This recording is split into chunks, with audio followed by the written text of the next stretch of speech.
Like so many dedicated sports builders and volunteers, Don Gale developed his love for athletics at a very young age, learning to skate at the age of 5 on community outdoor rinks while growing up in Port Arthur in the 50s.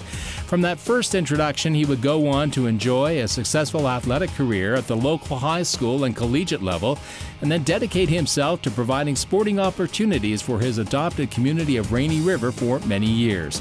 First taking up organized hockey in the late 1950s, his MVP-level skills earned him a spot in net with the Fort William Canadians junior team in 1962.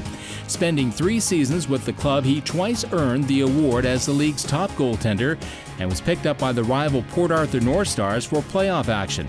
He didn't just limit his athletic abilities to hockey, captaining the Port Arthur Collegiate High School junior football team and spending 3 seasons on the senior squad as well, and he made a name for himself on the local baseball diamonds. It was his hockey skills, however, that would earn him a full scholarship to Colorado College in Colorado Springs in 1965.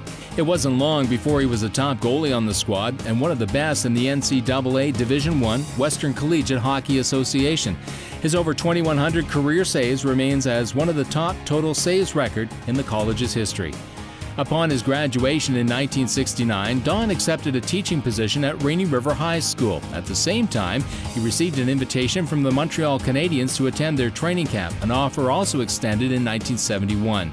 Choosing instead to remain in Rainy River, that decision would greatly benefit the people of that community, as this outstanding builder of sports would go on to pass along his knowledge and love for sports to the youth of that town for many more years to come. Upon arrival in his new community, he lent his goaltending talents to the Fort Francis Canadians for a couple of seasons, and he got involved with the local recreation center and in organizing an old-timers team as well as a men's league. He also began a dedicated coaching career at Rainy River High School, which would span 3 decades and would provide leadership and skill building to athletes in hockey, curling, and golf. Under his leadership, the players on the Rainy River Owls hockey team were provided the opportunity to compete against teams throughout the district and occasionally against some pretty well-known players from outside of the community. In addition to his school coaching activities, he also helped to organize and coach community minor teams and was a member of the coaching staff of the Border Towns Hockey School. Transferring his coaching talents from the hockey ice to the curling ice, Don was soon helping to lead the men's, women's, and mixed rinks for both the high school and the curling club during the 1980s.